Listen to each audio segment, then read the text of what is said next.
Hi, Honors Chemistry. I'm going to give you a little mini lesson today on the gas laws, and then that'll help you solve some homework problems.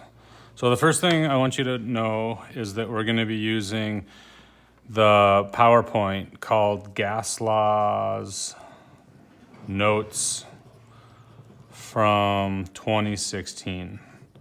All right, so you need to familiarize yourself with slides 2 through 13. And I'm going to kind of talk about some of those slides. So you might want to have that open while you're watching this video. Okay, the first thing to know is that there are 4 variables that affect gases. One is pressure, another is volume, another is temperature, and the fourth one is the number of molecules of the gas. And so today we're going to focus on these first 3. And we're going to create some equations that you can use to solve that allow you to relate one variable to the next. So first, let's just talk about a couple of things. With pressure, if you look at slide number 6 on that PowerPoint, there's information about it. Okay, there's different units of pressure. The most common units are atmospheres, and another one called kilopascals, and another one called millimeters of mercury. All right, it measures the height of a column of mercury, and you can convert between the two.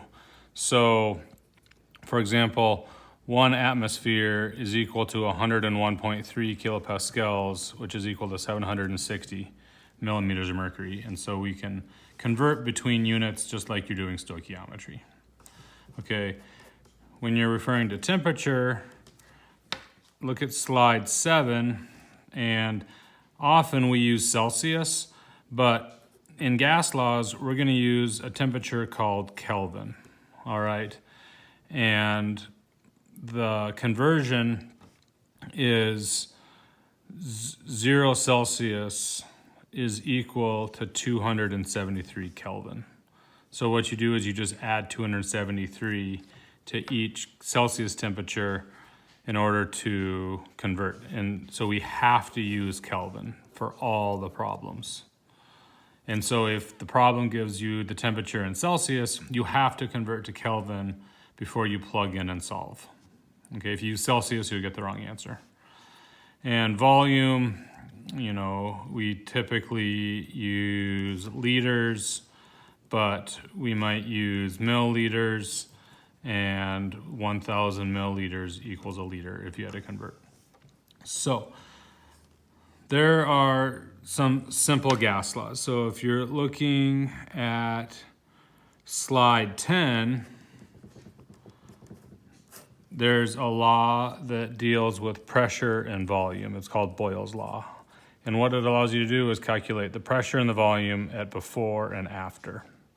So if you look at a problem, it might give you the before conditions, and it might give you one after, like before and after, and then you solve for the unknown variable. So like there'd be 3 numbers in the problem, and you plug 3 of them in, and you solve for the 4th one. Okay.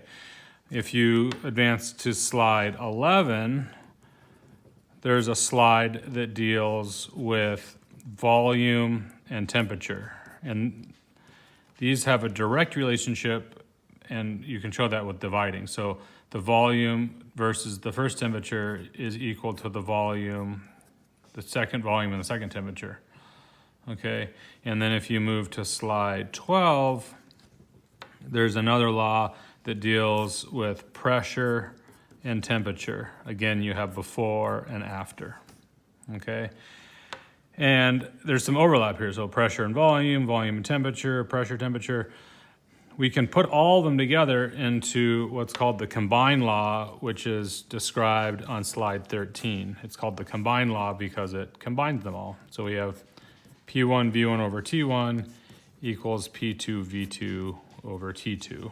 And this problem will be a little bit longer, because maybe you'd have 5 numbers in the problem and you solve for the 6th, the unknown variable. So you need to look at these slides and kind of get familiar with the options and what the units are. But I'm going to run through a couple practice problems with you to help you with your homework today. So if you look at slide 14, it says which gas law. And so problem number 1 talks about you have 30 liters of oxygen in a tank with a pressure of 1.2 atmospheres, and then the pressure is increased. What will be the new volume? So the first problem deals with 30 liters and 1.2 atmospheres, and then it moves to 1.5 atmospheres, and it wants to know what the new volume is going to be. So here you have volume and pressure, and so we're going to use the equation with pressure and volume. So if you were to solve it, you would use that equation right there, and so these are your ones, so you would have 1.2 atmospheres times 30 liters equals 1.5 atmospheres times an unknown volume. And so you would multiply these together and divide. And so as you do that, you'd multiply 1.2 times 30 and then divide it by 1.5 to solve for V2, and it would come out with 24 liters. Okay. If you look at slide 14, number 2, it says a 2-liter box of nitrogen at 100 Kelvin. So we have 2 liters and 100 Kelvin. And then it moves to 200 Kelvin, and it wants to know what the new volume is going to be. So this time we have a volume and a temperature, and so we need to use the equation with volume and temperature. So you would plug them in. You would have 2 liters over 100 equals your unknown volume at 200. And here you'd cross multiply. So you'd cross and then divide. And so when you solve for that, you'd multiply 2 times 200 and then divide by 100 to isolate the variable. And it comes out to 4 liters.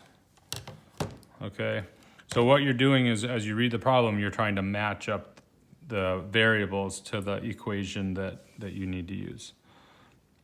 Okay, I'm going to slide ahead really quick to slide 17 and do one more problem.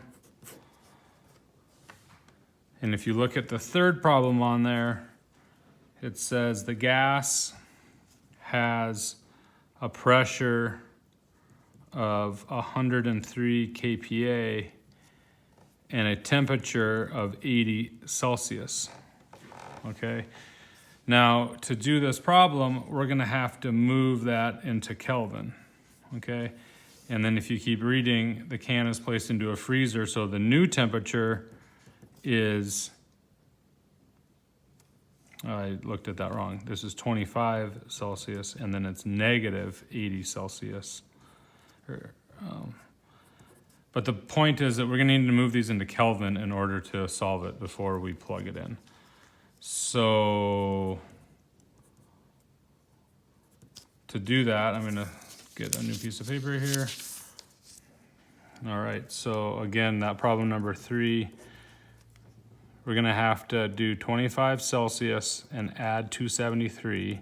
So when you do that, you get 298 Kelvin. And then the negative 80 Celsius plus 273 is going to be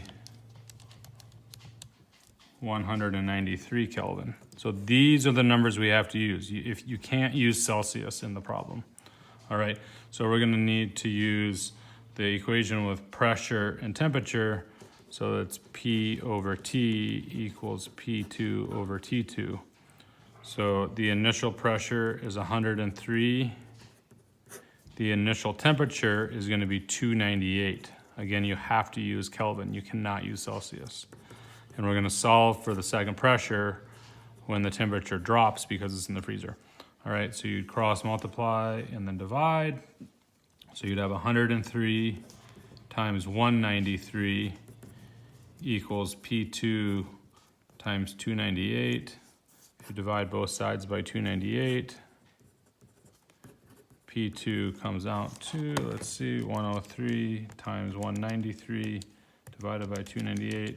The new pressure has dropped to 66.7 kPa. Okay, and finally, if you did the combined gas law,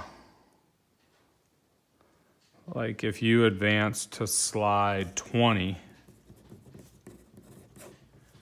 and look at problem number 2 on there, we have a pressure of 501 and a temperature of 25, and the volume is 5.2, and then it's heated up, so the new temperature is 100, the new volume is 7, and it wants to know what the new pressure is going to be. Okay, so this is going to be this combined gas law where you have to use all the variables. Okay, and so before I plug in, I'm going to convert these to to Kelvin. So I'm going to add 273. So this is 298 Kelvin. I'm going to add 273. So this becomes 373 Kelvin. And these are the numbers I'm going to use. So P1 V1 over T1 equals P2 V2 over T2. Let's plug all these numbers on the left. So we have 501 times 298 over 5.2 equals P2, that's the variable we're solving for, 373, 7. Okay, you're going to cross multiply. So the ones opposite each other multiplied equal the other side. So 501 times 298 times 7 equals P2 times 5.2 times 373. I dropped all the units just for simplicity, so that the algebra wouldn't confuse you. But basically, to solve for this, we're going to divide by 5.2 and divide by 373. If you divide both sides by that, then when you solve, you should get 465.8 kPa. Okay, notice you have to use Kelvin. If you use the Celsius temperatures, you'll get the wrong answer. Okay, hopefully that helps you with your homework tonight. As always, email me or send a message to the Google Hangout that we have set up. And good luck and have fun with these gas law problems.